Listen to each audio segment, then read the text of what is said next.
Now we're going to be good, Meta Millionaires. I think we got it.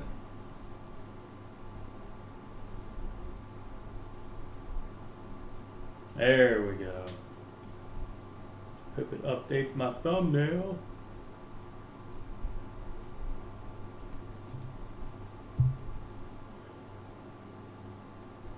All right. Videos. Okay. Give everyone a few minutes to hop in here and we will get underway. Hey, Sandra. Thank you for joining.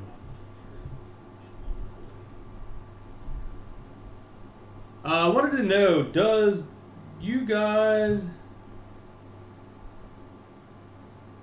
Oh, the thumbnail. I was going to say, what thumbnail do you guys see? Did it not update my thumbnail that I made for this live stream? I was hoping to have I made a thumbnail up. Did it not have my thumbnail? What's going on, Wancho? Boohoo, pal, man. Thank you all for joining. Pennsylvania Skilled Champ. No, it says, oh, my thumbnail didn't take. Why is that? Ah, darn it. Well, I wanted to get the thumbnail right.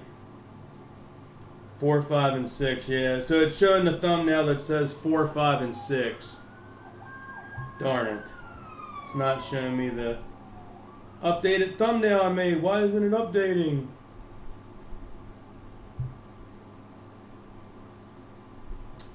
Hey, Samuel. Hey, Brent. Thank you all for joining. Yes, Wancho, SoFi, man. Real quick, let me at least be able to pull up. What was it here? Sorry, guys. I have it down here in my files of recent downloads.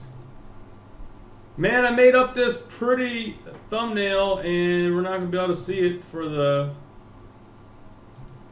Why isn't it coming up now? Oh, that's my screen thing. You don't want to see that. Downloads. Why ain't this letting me pull it up? Alright, it's being difficult.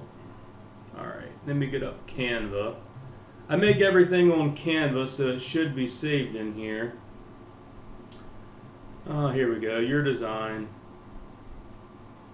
So here's my pretty thumbnail, guys, that I did make. But unfortunately, we can't see it. Actually, yes. Let me move my big head out of the way.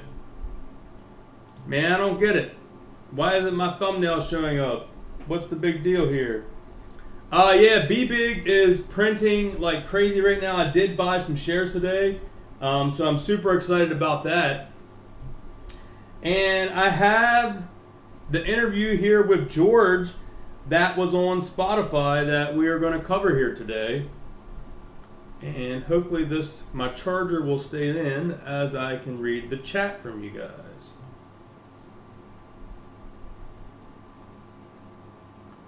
That sucks about the thumbnail, man.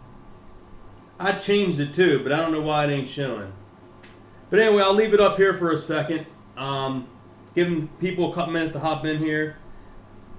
Hopefully my chat is live. All right.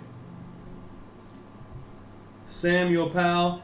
All right, man. Thank you all for joining. Guys, what I got for you today, real quick, let's take a look at the share price.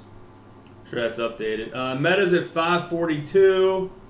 BBIG is like printing right now. Yes, it is. 1045. On BBIG, I did go in and buy 100 shares today under $8. So, yeah, I'm up very happy on that position. I bought like $7.90 something today. I bought 100 shares. So, super excited. BBIG is printing like crazy. I'm up over 20-some% on that bad boy right now. So, yeah, we're super excited about that. Pam, yes, man, we are live. Thank you, guys. If you see me looking down, it's because I have the... Oh, no, it's back there on the screen. Why did I got it back there? Y'all didn't tell me. Y'all should have been like, Terry, where's your George? There we go. My thing went down there. All right, anyway. What we got today, yes, I'm super excited about BBIG printing. It is currently 10:45. Let's go. I got those 100 shares of BBIG, so we're super excited about that. We're up a couple $100 already on BBIG, and we'll see where it takes us.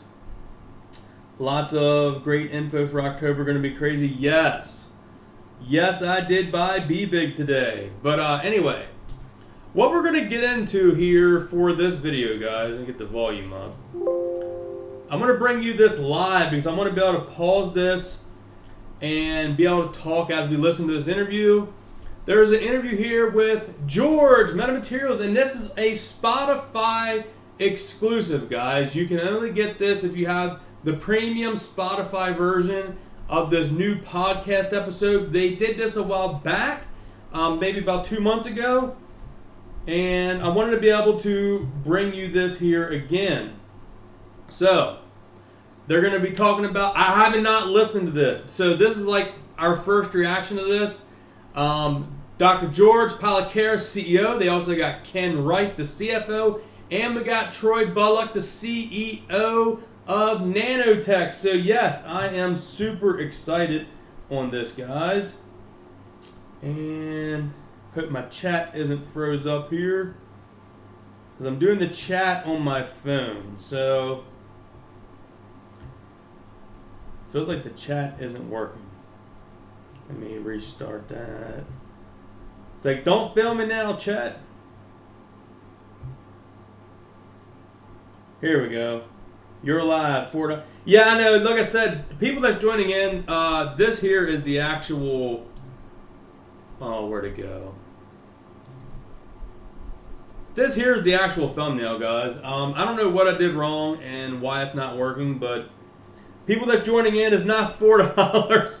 This was the thumbnail. For some reason it didn't work. I'll have to go change it after this live stream is over. So this was the thumbnail I made for this, and it's ready to go. Chris, where's the Mad Dog? The Mad Dog it's downstairs in the fridge, man. But anyway, Mad Dog will be out, man. We're gonna be, if Meta can start printing like BBIG, oh boy, we are gonna be like happy campers, man. So yeah, this was the thumbnail, guys, that I did have, $5.45 to $10. The exclusive interview of Mmat CEO George, Spotify exclusive. The Nanotech CEO is on here as well. So anyway, let's get started here on this 27-minute podcast, and we're going to see what they have to say, guys. So let's get to it here. We got the volume fully up. All right, so let's hear what they got to say. Source. Joining me is Dr. George Palikaris, CEO of METATERRY, and Ken Rice, CFO. Also joining is Troy Bullock, CEO of Nanotech Securities, which is in the process of being acquired by Meta. Welcome, gentlemen. Yeah, thanks for having us. So real quick, guys, how was the sound on that little intro there from the interviewer? Give me a thumbs up if the audio sounded good. You guys can hear everything. I want to see some thumbs up. I want to make sure everyone can hear my laptop. Sandra says it's good.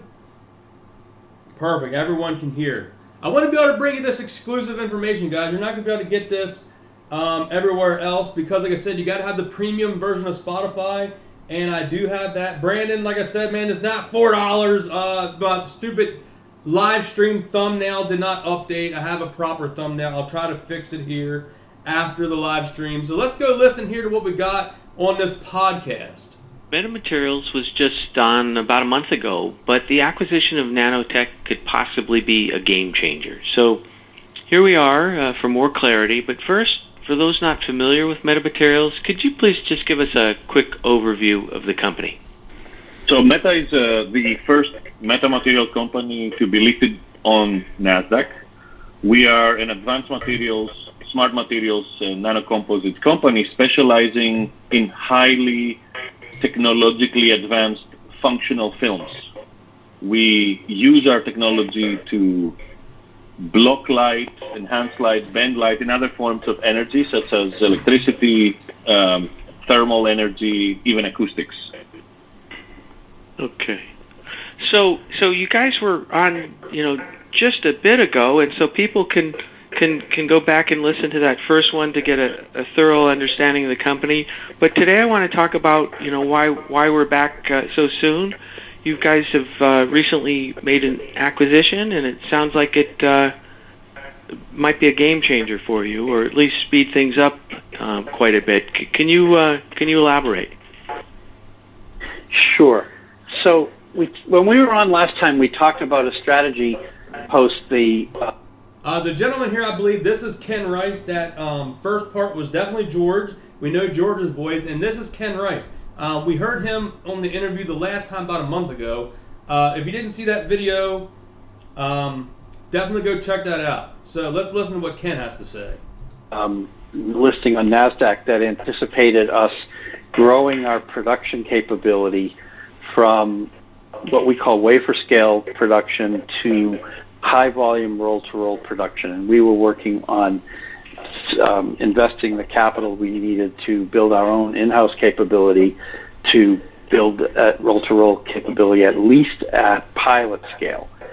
We've known Nanotech the company's known Nanotech for going over 5 years now, and Nanotech and will enable us at a fundamental level, in addition to all of the technological and market value they bring. They will enable us to leapfrog our production capability from production measured in a few 100,000 square meters per year to immediately 7 million square meters, and we're planning to double that. So what it does is accelerates and de-risks our production scale up in a very cost efficient and market efficient way.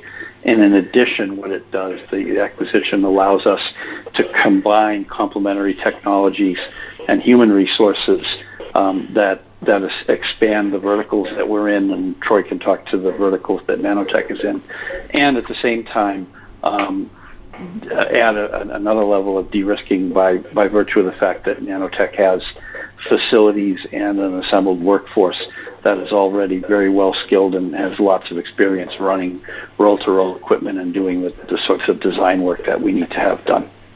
Okay. And when do you anticipate closing? We're anticipating closing in early October. Okay. And is this going to... Very important there, guys. I want to point out that for everyone new joining, thank you very much. Like Sandra pointed out there, the thumbnail is incorrect. I have the proper thumbnail up, but for some reason I did something wrong and YouTube didn't take the thumbnail. I will fix it up after we're done this live stream. But Ken Rice said in October he's looking to finish up the merger here with Nanotech. So very awesome stuff, guys. Let's get back to the interview. Change the verticals you were targeting, or is it going to add to it, or where do you stand there? Troy, why don't you talk about what Nanotech does today? Sure. No, thank you. So I think in short, we're hoping to bring a couple new verticals to the many verticals that Meta's already focused on. Just briefly on what we do is Nanotech's developed a nanotechnology platform. We refer to it as Color Optic. And that platform, in very simple terms, we're taking billions and billions of tiny little holes that we pattern, and the way that we pattern these holes in such a way that they can reflect light or play with the light in various forms, that we can create very vibrant, high-definition imagery. And that imagery can be used to create multiple different colors, full facial images. We can have it transition from one image to another. There can be movement, there can be depth, and all of these effects are being designed and produced just off of holes. There's no inks or dyes or anything like that. Again, it's just a patterning of nanostructures. And from that, we've gone much beyond just the ability to produce those in a lab, but we produce them in high volume in our own purpose-built, high-secure production facility. And this is a 100,000 square foot facility, of which 35,000 is being occupied today. And with the Meta transaction, we're looking forward to expanding into some of the other space to increase our capacity. The markets, though, that we're focused on is really two at this point in time. The one market is the government and banknote market, and so using these images as security features to go on bank currency, to go on passports, to go on authenticating high secure documents for governments. And then the other market is in the brand protection space. We recently used our imagery to secure the UEFA World Soccer tickets in the Euro Cup, and have done many things like that with brands around the world to ensure you're buying authentic products through a high secure image that's on there. So what's really great about what we're doing is we've got, we're into the revenue producing stage already. We've got good growth prospects, and it's a really nice fit with Meta in able to take their vast volume of technology in the markets that they're pursuing and bring our manufacturing capability to that. It creates a lot of future opportunities for us. Okay. And Troy, and I can in terms add one more Go thing, ahead. if I may. Sure. So Meta's M&A strategy is focused on building scale and reducing production costs while we enhance our metamaterials manufacturing capabilities. Now, when we look at market reach into new applications and industries, we had actually some IP in the industry that Troy's company is currently a leader. For example, banknote security features and other things. However, we never took that vertical forward. It's a very difficult vertical to break into and, pardon the pun, basically create an opportunity for yourself, whether it's a central bank or something else similar. A lot of security, and as you will see, Nanotech has been spending a significant amount of time and capital to become that leader and hold that position. So with our IP strategy and our technology, we're hoping to help each other, NTS with their manufacturing capabilities, Meta with our IP that further strengthens and solidifies Nanotech's technology for the future. Gotcha. And so you answered part of my question. So that I was about to ask. So for Nanotech, so how do you guys fit in the competitive landscape for the banknotes and also for brand protection? Yeah. So in the government and banknote market, that market on an annual basis, there's about 175 billion banknotes produced each year. And those banknotes are really coming from or being printed, if you will, in a couple of different fashions. Real quick, 175 billion banknotes are printed. Whoa, yearly, I think he said. Wow. Let's get back and listen to what Ken has to say, man. This is a pretty awesome interview, I'm not going to lie. Central banks themselves are producing some of them, but that only represents a small percentage of. There's only about 30 or so central banks that are actually producing their own banknotes. The balance of them are coming from what's referred to in the industry as commercial print works, and there's a handful of 4 or 5 of those: Delarue, Crane Currency, G&D, etc., that we have good relationships with, and we would sell our security features to them as customers to sell on to end central banks. At the same time, we've also got a direct approach as well. We've been fortunate enough that one of the most prominent central banks in the world, we refer to it sort of as that top 10 central bank, but for confidentiality purposes, we can't say who that is. They've signed a development contract with us, and that was about 3 or 4 years ago, and it was for, I speak in Canadian dollars because we're a Canadian listed pump company, but for approximately $30 million, to which we're just in the process now of completing that, and we expect actually in very short order to be signing a stage 2 to that contract. Whoa! Ken is like dropping bombs here, guys. So I think he said it was 3 to 4 years ago with a huge top 10 bank. A $30 million deal in Canadian dollars, which is probably roughly about 22 or 25 US million dollars.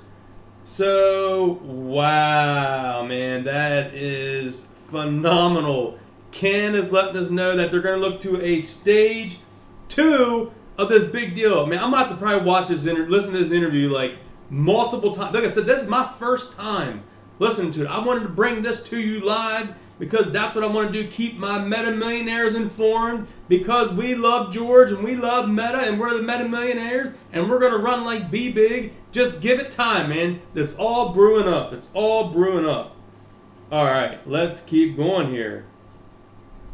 Yes, Lone Wolf, it's a mistake. Like I said, I have a thumbnail. It just didn't take it. Messed up on that part. I have it made, but it didn't look up. All right, so let's get back to it. And we expect it to be significantly larger and for multi-years as well. And we've announced publicly that we expect that to happen in the next number of weeks.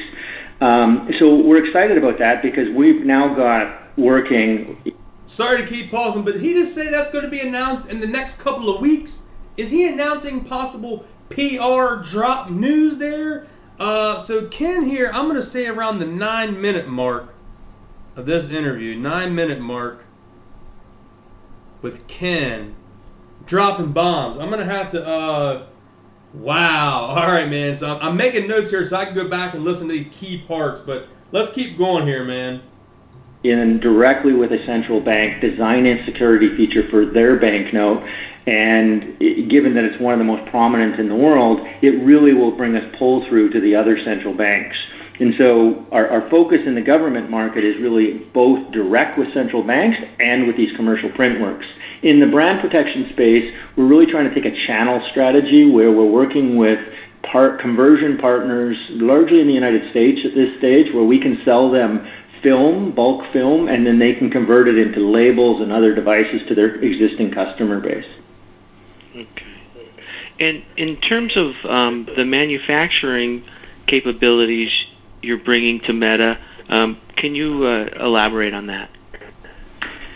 Yeah, so our focus to date has been obviously on security features and films, and so our production facility has been designed as a high secure facility. As you can imagine, producing a security feature for a banknote isn't done in a normal manufacturing environment. So we've got a high secure facility that's, I always describe it as like airport access to get into it. And we've got decades of experience. A lot of the people that are working in our facility came originally actually from the Bank of Canada, and so have been producing security features for a long time. And so we've got, second to none, if you will, experience in doing that manufacturing. What's very interesting, though, is as George will describe, their technology is similar in the sense that, to a large extent, if you take it to a basic level, we're producing structures and we're applying them to films that have multiple different purposes. Ours happen to reflect light in a way to create visual images, and that's what we've been focusing on. But whether that's used for 5G improvement or whether that's used for solar or laser protection, the essence of it is very similar in that structures being applied to films and produced in high volumes at a reasonable cost, and that's really what we're quite good at in our Thurso production facility. So although we haven't done direct work on the same markets that they're working on, the processes are going to be very similar. Okay, and then Troy, what made you most excited about Meta being an acquirer of your company? Yeah, actually, that's a great question. One of the things that helps us out. So first of all, just on Nanotech, we're actually a publicly listed company in Canada on the TSX Venture Exchange. We also trade on the OTCQX, and one of our two challenges is we've had a lot of opportunity with this government contract and with that, needing to expand our production facility. And the two challenges that investors have seen with us, and we've known has been challenges, is as a small company in Canada, it's hard to get liquidity so investors can get in, but it's also hard to have access to capital. And with this transaction for us, it helps us out because Meta is very well financed, and they can bring capital, which helps us expand our production facility to help us accelerate our growth plans. But at the same time, the other thing that's really important to us is partnering with somebody that has a significant amount of technology, because we've got certain capabilities and strengths, and by partnering with somebody that's kind of outside of our industry, it really diversifies our business. So we're not just in one or two markets anymore. We have opportunity to get into many markets. And our team of, whether it's salespeople, product people, development people, manufacturing people, have a lot of experience. And, I think, as Ken and George and I have spoken over the last number of months as we went through this process, that lining the two teams up together is it's a beautiful fit amongst, really bringing people with certain experiences together that allow us to go after many different markets. And for us, we could have perhaps looked at being acquired by somebody from the banknote space, but I think this really gives us much more opportunity to go after more markets with more technology, and the fit amongst the parties is just terrific. And on the Meta side, what expedites everything for you guys? Is it equipment that's got long lead times to get, or what are you getting that's expediting things? Go ahead, George. Sure. So a critical step in commercializing metamaterials is the ability to reliably produce precise patterns repeatably over large volumes of output. Nanotech has extensive expertise in making these nanostructures for one of the hardest industries there is. So when you have something that's visual, like a banknote feature that's a hologram at the end of the day, there is a subjective quality control, not just something that functions, but something that's visually stunning. So collectively, the team of Nanotech has more than 75 years of nanotech research and production experience in this high-volume roll-to-roll web processing, including high-precision coatings. So all of this has made us very excited, because we are taking into consideration the fact that Nanotech owns an 11-acre site, 105,000 square foot building in Thurso, Quebec, where you can basically currently occupying, I think, 35,000 square feet in the security building. However, with Meta's plans to support the expansion of Nanotech, we're looking at doubling the production to about 15 million square meters over the next 12 to 24 months.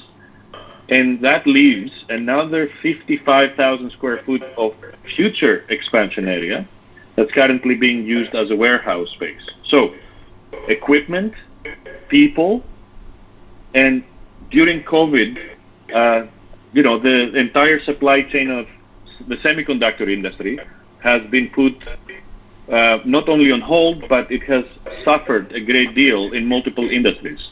So being able to leverage the lithography capabilities, the team, and the in-house support we have from Meta and NTS together allows us to significantly increase capacity for new customer engagements and shorten the material selection programs for each engagement. That's basically a shorter path to revenue, a lower cost, which yields higher margins. So for that reason, I think we tick every single box with this acquisition. Very good. Now, with the acquisition, does that change the order or sequence of verticals and markets that Meta was going to go after? I don't think so. I think it basically keeps us on the same path. It expands our ability in a couple of verticals on both sides, on NTS's side and on our side. But we're still going to focus, as we talked about in the last call, on 5G and consumer electronics. What it is going to help us do a little bit more is also accelerate the medical product development efforts that we talked about in the last call as well. So what should be the first couple of verticals? I would say the first couple verticals are the ones that are closest in right now. Nanotech, as Troy already said, is already in the revenue-producing space in the banknote security and brand security. We are very close to revenue-producing in 5G and getting there equally quickly now in some elements of the consumer electronics space, and medical is not far behind now. So are you going to have to, companies are generally chasing sales or chasing manufacturing. With manufacturing speeding up, are you going to have to expedite a sales force, or is that coming with the acquisition? So one of the exciting things is that, the entire team of NTS is joining forces with Meta. At the end of the acquisition, we should be in around 120 to 140 people in the whole team globally. Obviously, we're expanding. The team has gaps, and one of the catalysts that we have started executing on is hiring some very high-quality industry experts that really are coming on board for business development and sales. Each vertical has its own path to success, its own sales cycles, and we feel that, as you will see over the next few months, some incredible talent is joining our team at Meta. On the banknote security space, I feel that NTS's sales force is very capable. We are hoping to help them expand geographically, and within our side, aerospace, medical, automotive, there will be some significant hires that will allow us to accelerate and help us develop our business, given that they have roll-to-roll production capabilities, new large space for production that helps customers come to the table with a different mindset. Okay. And then how soon could we expect revenue? We have revenue now. It's a question of character and characterization. On a post-merger basis, as Troy mentioned, Nanotech is already generating revenue, and that will continue and grow. We are expecting revenues, especially in 2022 and beyond, from the verticals that we just spoke about. And so I think it's not a question of when we can expect revenues, it's a question of pace. And the pace in our revenue-generating capability was, to a very large extent, initially governed by sort of skepticism on the part of customers when they looked at us and said, how are you going to be able to produce the volumes that we need? Well, that skepticism is now waning very rapidly. Okay. Yeah, I wasn't trying to get you into a forward-looking statement so much as I was trying to get an idea of how much this acquisition expedites things. Well, I think what this acquisition does, it creates an incredible support of our business model and further expands the profit margin, the gross margin, and the profit margin on a per square meter basis. And that should be a very exciting thing for all of our investors. In the last shareholder letter, I wrote, we explained there that our retail price per square meter will be in the range of $300 to $450 for the metamaterial side of the products.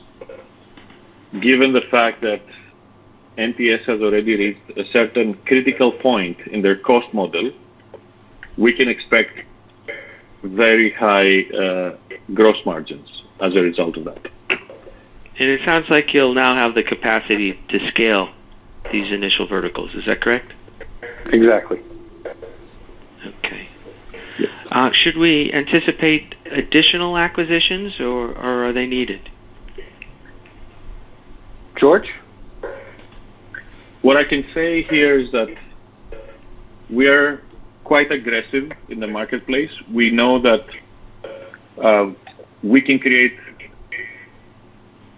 acceleration in the verticals that we care about. And because our technology is horizontal, there is a path to success that is organic, and then there's another path to success that's inorganic. If the market is favorable from a capital markets perspective, and we continue to have some favorable, let's say, conditions, we would be open to scaling at a faster, accelerated pace through both organic and inorganic means. Okay. Real quick, guys, I just want to say that's nice to hear from George. He kind of said there, depending on the market and the conditions of the market, and I think maybe financially where MMAT is at, that they would be up to doing acquisitions, which we know that they did hire that certain gentleman just not long ago, specifically for acquisitions. So that is super exciting. As we know, it's very nice to see that we're looking to acquire the companies just like we did here with Nanotech. We got a couple minutes left in this interview, then we'll touch base on a couple other things and we'll call it an end. I want to say thank you for everyone for joining. We got 3 minutes left of this interview, and let's get to it. Okay. And so I believe you said you anticipate closing in October. What are some of the other milestones that we should look for? Another good question. We've been so focused on getting the Torchlight deal behind us, and now this one. I would say between now and the end of the year, the milestones are all about making sure that we have a very successful closing and kickoff of an integration process with NTS. And as George said, we are constantly looking at both organic growth tools and inorganic growth tools, and there are a number of them out there. I think the other thing we want to do is continue to pursue and ensure that we go into 2022 with a strong pipeline of business that enables us to grow in the verticals that we're already focused on. Okay. Anything that I failed to ask that you wish we would have talked about, or any closing remarks you want to leave us with? George, Troy? Well, maybe I can say something about the industry as a whole. Sure. What excites me is that Lux Research and a few other analysts out there that cover metamaterials, they show that the global metamaterial market is projected to reach about $10.7 billion by 2030. In order to get a piece of that pie, we are making serious investments in building up capacity, a team to deliver our unique functional materials. The challenge for this industry has always been commercialization, and I feel that we were the first ones to list on the NASDAQ, and now we are fast advancing in becoming the first ones to scale metamaterials. It's a very exciting time. Well, great. Well, thank you so much for sharing all that. Thank you for having us. Yeah, thank you. Thank you very much. Our pleasure. Thank you. All right, guys, so there it is, man. That is the 26-minute, 33-second interview there with George, Ken, and Troy. Troy didn't really talk too much from Nanotech, but we did hear a lot of George and Ken. A lot of exciting things.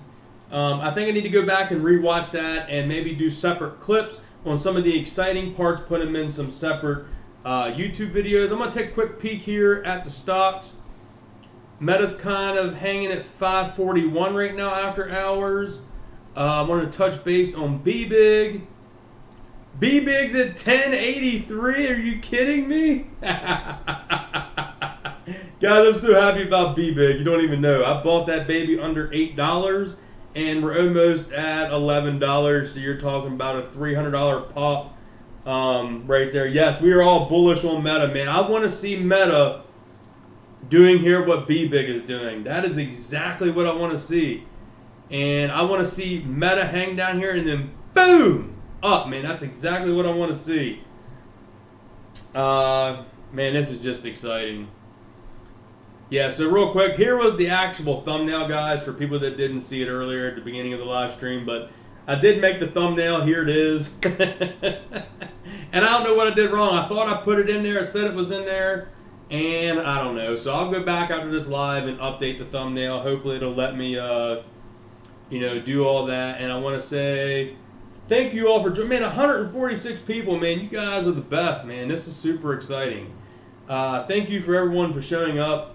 And yeah, I'll probably come back later tonight with the update on the Fintel website, and I'm going to digest this interview here and talk about this and the key points maybe going forward, and maybe post in some clips from this interview and talk about some bullet points that we did here, because I know there was so much great information. We need to hear it again because it was that great. So guys, I want to say thank you for everyone joining, and I will see you guys later tonight in a follow-up video. So thank you all for all your support. I love and appreciate every single one of you, and I gotta say, Meta Millionaires, baby, let's go.